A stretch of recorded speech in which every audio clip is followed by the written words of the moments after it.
आज सीखते हैं हम वास्तविक संख्या क्लास 10th का, जो कि पहला चैप्टर माना जाता है, बहुत इंपॉर्टेंट होता है। तो सबसे पहला पार्ट हम देखते हैं संख्याओं के प्रकार। पहला है प्राकृत संख्या, गिनती की संख्या। एन से दर्शाते हैं, जैसे एन हो गया 1 2 3 4 5 6 7, आप अंत तक ले सकते हैं।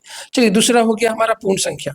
दूसरा हो गया हमारा पूर्ण संख्या। पूर्ण संख्या क्या होता है भैया? जब तक हम 1 2 3 4 लिखते रहे तो हम 100 तो नहीं लिख पाएंगे, 1002 तो नहीं लिख पाएंगे, तो उसके लिए तो शून्य चाहिए। शून्य चाहिए तो पूर्ण संख्या उसी को कहते हैं। जब प्राकृतिक संख्या में जब शून्य जुड़ जाता है तो बाकी सब संख्याओं को लिख सकते हैं, तो उसी को पूर्ण संख्या कहते हैं। यदि प्राकृतिक संख्या में शून्य को शामिल कर दिया जाए तो उसे हम होल नंबर कहते हैं, पूर्ण संख्या कहते हैं, जिसको हम W से सूचित करते हैं।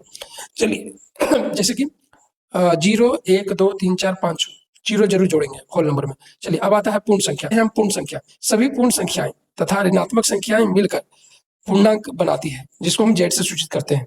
जैसे संख्या रेखा पे कोई संख्या दर्शाते हैं तो वो हमारा क्या है? पूर्णांक संख्या, जो कि Z इक्वल टू -3 -2 -1 और 0 1 2 3 ऐसे करके। जैसे संख्या रेखा पे हम दर्शा दिए, यहाँ 0 दर्शा दिए, 1 2 3 इधर पॉजिटिव हमारा दाएं साइड और बाएं साइड -1 -2 करके सजा दिए इस तरह। चलिए, अब आता है परिमेय संख्या, जो सबसे ज्यादा इंपॉर्टेंट है। कुछ नहीं, आप हमेशा पढ़ते आए, 6 से लेकर पढ़ते आए, परिमेय संख्या वह संख्या है जिसको हम P बटा Q के रूप में लिख सकते हैं, मतलब कि अंश बटा हर के रूप में लिख सकते हैं, और अंश और हर क्या पूर्णांक संख्या होना चाहिए, ठीक है ना, जहाँ P और Q पूर्णांक हो और Q 0 नहीं होना चाहिए। Q 0 नहीं होना चाहिए, क्योंकि ऐसे भी किसी भी संख्या का बट्टे 0 होना ही नहीं चाहिए, क्योंकि वो अनगिनत, माने कि वो अपरिभाषित होता है। नेक्स्ट हम देखते हैं, इसका उदाहरण भी देखते हैं। 2 बटा 3 हो गया, 7 बटा 5 हो गया, -4 हो गया, 0 हो गया, 5 हो गया। ये सारा सब क्या है?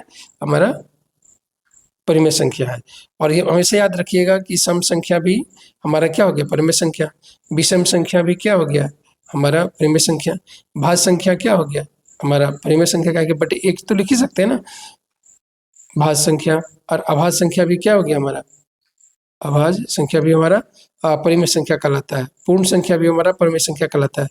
प्राकृतिक संख्या, प्राकृत संख्या जो पहले पढ़े थे वो भी हमारा क्या कहता है? परिमेय संख्या कहलाता है। 22 बटा 7 वो भी हमारा परिमेय संख्या कहलाता है कि नहीं? हमेशा याद रखिएगा। जबकि पाई क्या है? अपरिमेय संख्या, ठीक। और 3.2 एक है और एक पे रेकरिंग हो गया, मतलब रेकरिंग जो भी होगा सब परिमेय संख्या कहलाएगा, क्योंकि इसको P बटा Q के रूप में हम लिख सकते हैं, आगे चल के देखेंगे। चलिए, अपरिमेय संख्या जो P बटा Q के रूप में नहीं लिखा जा सके, है ना। अपरिमेय संख्या वैसी संख्या जिन्हें हम P बटा Q के रूप में नहीं लिखा जा सके, उसे हम क्या कहेंगे? अपरिमेय संख्या। जैसे बेटा √2, √3, √5 और पाई, ये सब। और एक चीज याद रखिएगा, दशमलव 2 प्रकार के होते हैं, शांत और अशांत। और अशांत का 2 प्रकार होता है, एक आवर्ती दशमलव, एक अनावर्ती दशमलव। तो आवर्ती तक जितना भी है वो परिमेय संख्या कहलाएगा, लेकिन अनावर्ती जैसे 2.1 2 3 1 2 4 ऐसा करके कहा है, रिपीट नहीं हो तो वो हमेशा अपरिमेय कहलाएगा। चलिए आगे चलते हैं। वास्तविक संख्या, अब अभी तो बता दिए वास्तविक संख्या क्या है ना। वास्तविक संख्या परिमेय और अपरिमेय संख्याओं का संबंधित संग्रह, सम्मिलित संग्रह है, उसको वास्तविक संख्या कहते हैं।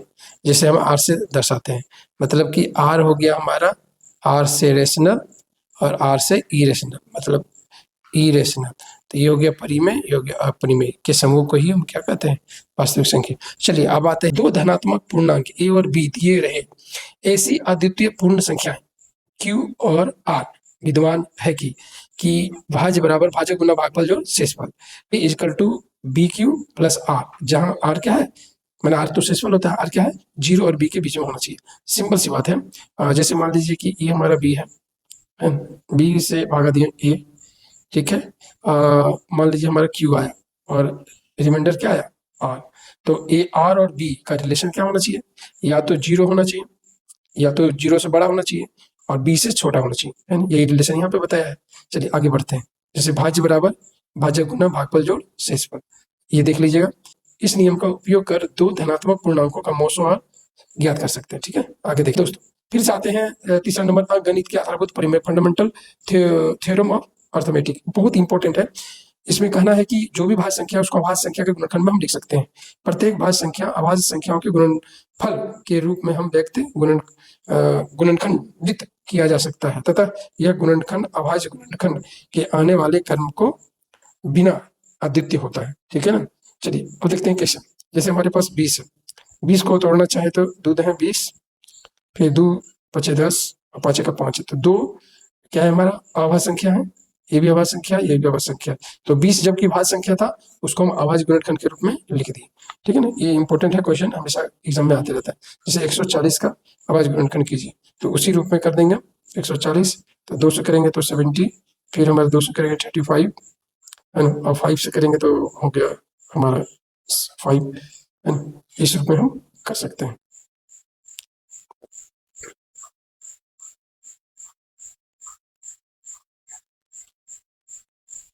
चलिए ठीक है, चलिए आगे चलते हैं। अब इसको हम जो भी निकाले थे इसको हम ऐसे करके दर्शा सकते हैं। आगे चलिए, सूत्र एलसीएम एचसीएफ और एलसीएम में संबंध किन्हीं दो धनात्मक पूर्णांक ए और बी के लिए, है ना। अगर मान लीजिए कि दो संख्याओं का एचसीएफ निकल जाए और दो संख्याओं के एलसीएम निकल जाए, दोनों को गुना करने के बाद वही गुणनफल आएगा जब दोनों संख्या को हम गुना करेंगे।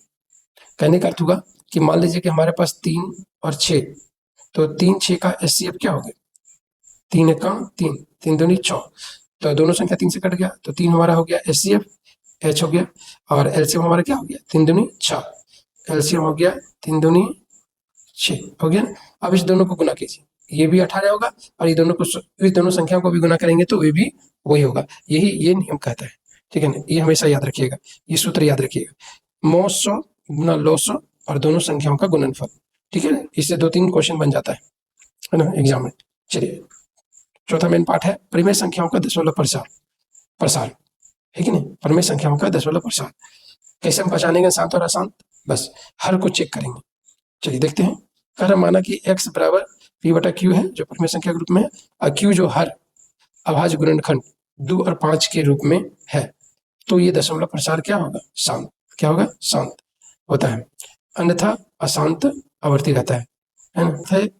कि जब जैसे मान लीजिए कि 5/8, तो 5/8 हम देख के ही कैसे बताएंगे शांत और अशांत है, सिंपल सा, यहाँ पे हम देख रहे हैं कि 5 है और 8 का गुणनखंड क्या हो गया, 2 2 4 4 दूनी 8, 2 का ही गुणनखंड है, इसके अलावा किसी का नहीं आया, ना 3 आया ना 7 आया, इसका मतलब ये शांत होगा।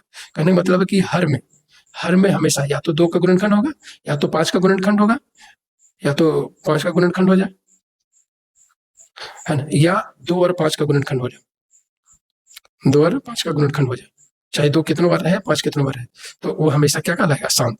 इसके अलावा 3 आ जाए 7 आ जाए तो हमारा क्या कहलाएगा, अशांत। ठीक है ना, आगे देखिए यहाँ दिया हुआ है, शांत पकड़ा गया, इसी तरह यहाँ अशांत आवृत्ति, है ना, कोई भी आ जाए, 7 आ जाए 3 आ जाए तो समझ लीजिएगा, या और कोई आ जाए, 13 आ जाए, कोई अभाज्य संख्या आ जाए। चलिए 5वां नंबर देखते हैं, महत्वपूर्ण वस्तुनिष्ठ प्रश्न, ऑब्जेक्टिव क्वेश्चन, है ना, लगाते हैं। जैसे मान लीजिए सवाल है P और Q दो अभाज्य संख्या, तो उनका मौसो एलसीएम क्या हो गया। जब भी अभाज्य संख्या की बात करेगा तो हमेशा मौसो 1 आएगा, या एक सम संख्या विषम संख्या का एलसीएम पूछेगा तो उसका भी 1 आएगा, 2 विषम संख्या पूछेगा तो उसका भी 1 आएगा, है कि ना। लेकिन 2 सम संख्या जैसे 2 और 4 हमेशा वो 2 देगा, एलसीएम क्या देगा, 2 देगा। चलिए आगे बढ़ते हैं। पाई किस प्रकार की संख्या है, आपको बता भी किए थे कि पाई का मान 3.14123 ऐसे कुछ होता है जो रुकता नहीं है, तो वो हमेशा अपरिमेय कहलाता है, और जबकि लगभग में 22/7 होता है, ये क्या होता है, परिमेय संख्या। चलिए आगे बढ़ते हैं। निम्न में किसका दशमलव प्रसार शांत है, तो हम कैसे पहचानेंगे, क्या बोले थे कि हर को हम चेक करेंगे कि हर का जो गुणनखंड है 2 और 5 के गुणनखंड में हो, या 2 हो या 5 हो, इसके अलावा कोई और संख्या नहीं होना चाहिए। तो 70 को हम अगर तोड़ेंगे तो 2 सत्ती 14 14 बचे 70, तो देखिए 7 आ गया, 7 आ गया, तो इसका मतलब ये क्या हो गया, अशांत हो गया। यहाँ पे देखिए 2100 है तो 7 21, ये भी हमारा अशांत हो गया। और ये चीज ध्यान रखना है कि कटे, अगर कट रहा है तो उसको ही कर देंगे, है ना। 15/1600 देखते हैं, तो 15 इसको करते हैं तो 5 मतलब कि 16 है ना, 2 दूनी 4 4 दूनी 8 8 दूनी 16 है ना, 2 का गुणनखंड आ रहा और 5 का गुणनखंड आ रहा है, तो ये हमारा क्या हो गया, शांत। विकलित विभाजन एल्गोरिथम का प्रयोग करके 135 और 225 का एचसीएफ ज्ञात करना। सिंपल सी बात, जब भी रहे इस तरह नहीं समझ में आए तो करना क्या है, छोटे से बड़े में हम डिविजुअल मेथड से हम इसका एचसीएफ निकाल लेंगे, है ना। 225 है, एक बार में जाएगा 135 है, यहाँ माइनस करने के बाद 90 आएगा, 90 135 कर दीजिए, इसके बाद इसको हम क्या था 90 135 आया था। हाँ, तो वही कंटिन्यू चलाते रहिए, तो हो जाएगा 90, तो यहाँ आ जाएगा 45, अब 45 90 में चल जाएगा, है ना। तो 45 से ही ना पूरा गया। अब इसी प्रोसेस को हम यहाँ पे लिखते हुए चल जाएंगे, जैसे यहाँ पे आप देख सकते हैं, ठीक है ना। उसको रफ में करना है तो आपको समझ में आ जाएगा। खाली एक चीज याद रखना कि भाज्य बराबर क्या होता है, भाज्य बराबर होता है भाज्य गुना भागफल अजोड़ शेषफल, ठीक है ना। उसी को उपयोग करके जैसे कि हमने किया था कि 135 और 225, है ना, तो एक बार में क्या हुआ था 135, यहाँ क्या बचा था 90, यहाँ तक करते हैं। तो ये हमारा हो गया भाज्य पोर्शन, है ना, ये, और ये हमारा हो गया ये पोर्शन, ये हो गया हमारे साथ ये पोर्शन, ठीक है ना। और प्लस 90 ये है। इसी तरह और आगे बढ़ते रहेंगे तो उसी तरह करते रहिएगा। जैसे यहाँ आया था 135, है ना, यहाँ 90, यहाँ आया था 45, तो अब ये हमारा भाज्य हो गया 125, देख सकते हैं 90 हो गया, ये एक हो गया भागफल इधर, और 45 हो गया ये, ठीक है। इसी तरह करते रहिए। चलिए आगे बढ़ते हैं। 0 आएगा तो छोड़ दीजिएगा, 0 जैसे आया शेषफल समझिए वही आंसर हो जाएगा 45। चलिए सिद्ध कीजिए कि √2 एक अपरिमेय संख्या है। ये हमेशा बार बार आता है दोस्तों, ये हमेशा आप गड़बड़ा जाते हैं, लेकिन 2 नंबर का रहता है और सबको डर जाता है। ये किस तरह का क्वेश्चन है, डरना नहीं है। एक सवाल इस तरह देख लीजिएगा तो आप बाकी सब सवाल बना सकते हैं। सिद्ध कीजिए कि एक ये अपरिमेय संख्या है ना, ये बार बार पूछा जाता है, बहुत इंपॉर्टेंट है, वेरी वेरी इंपॉर्टेंट, इसलिए हम स्टेप बाय स्टेप करके नोट करके आपको बता रहे हैं। सबसे पहले माना कि ये क्या है, विपरीत मान लेंगे क्या है परिमेय संख्या। इसके बाद जब परिमेय संख्या है तो किस रूप में रहना चाहिए था, पी बटा क्यू के रूप में रहना चाहिए था, ठीक है। इसके बाद हम इसको क्या कर देंगे, स्क्वायर कर देंगे। इसको समझा दीजिए कि पी और क्यू क्या है, समझा दीजिए। इसके बाद दोनों तरफ वर्ग करने के बाद, दोनों तरफ वर्ग कर दीजिए तो यहाँ से रूट हट जाएगा, रूट हटने के बाद क्या आ जाएगा, ये आ जाएगा, ठीक है ना। इसको लिख दीजिए, इसको समीकरण 1 मान लीजिए, ठीक है। इसके बाद आगे बढ़िए। अब हम देख रहे हैं क्या कि 5 से डिविजिबल है क्यू स्क्वायर, है ना, डिविजिबल है। इसका मतलब ये जो 5 है ये गुना में है, तो ये 5 क्या है, इसके डिविजिबल में चला आएगा। इसका अर्थ ये हो गया कि पी स्क्वायर 5 से विभाजित है, इसीलिए पी भी 5 से विभाजित होगा। सिंपल सी बात है, जब स्क्वायर है, जैसे मान लीजिए हमारा 225 है, 15 का स्क्वायर, जब 15 का स्क्वायर 225 है तो 15 तो 5 से कटेगा, तो इसका मतलब कि 225 भी कटेगा। इसका अर्थ ये हो गया। चलिए आगे बढ़ते हैं। अब कह रहा है कि हम कुछ पल के लिए पी को हम मान लेते हैं 5 से, कि भाई अगर ऐसा बात है किसी का डिविजिबल है तो हम कोई एक ऐसा और संख्या ले लेते हैं जो कि 5 से उसका गुणज होगा। तो ले लेते हैं समीकरण 1 में मान रखने पर हम रख के देखते हैं क्या है, 25 का स्क्वायर आ गया, ऐसे आ गया। तो इसको भी देखो, इसका भी अर्थ क्या हो गया कि क्यू स्क्वायर 5 से विभाजित है, ये भी क्या हो गया, विभाजित है ये, इसलिए क्यू भी 5 से विभाज्य होगा। सिंपल सी बात है, जिससे हम ट्रिक बताए थे। अब इस हमें पता चलता है कि पी और क्यू दोनों एक उभयनिष्ठ गुणनखंड 5 आ रहा है, क्या आ रहा है 5 है, जो हमारी इस धारणा को विपरीत माने कि क्या बोलते हैं विरोधाभास करता है, क्योंकि हमने पहले ही क्या मान लिए थे, ये परिमेय संख्या, तो परिमेय संख्या के रूप में नहीं आ रहा है। क्यू और पी सहभाज्य है, पी और क्यू सहभाज्य है, अतः हमारी धारणा गलत थी।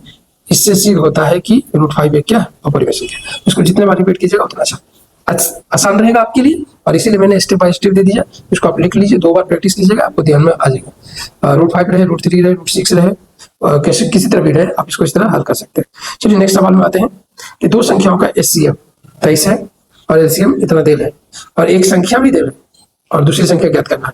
जैसे कि HCF और LCM में बताई थी कि जब 2 संख्याओं का HCF और LCM निकालेंगे तो हमने क्या बोला था, HCF और LCM का गुना और दोनों संख्या का गुना, दोनों का आंसर सेम आता है। तो उसी नियम के आधार पे हम करेंगे, यहाँ पे 23 करेंगे, यहाँ पे 1449 करेंगे, बराबर हमारी एक संख्या, मैंने पहली संख्या 161 देना है और दूसरी संख्या निकालना है, दूसरी संख्या निकालना है 2 कर दीजिए, 2 निकालना है तो इसका मतलब इसको इससे बटे कर दीजिए।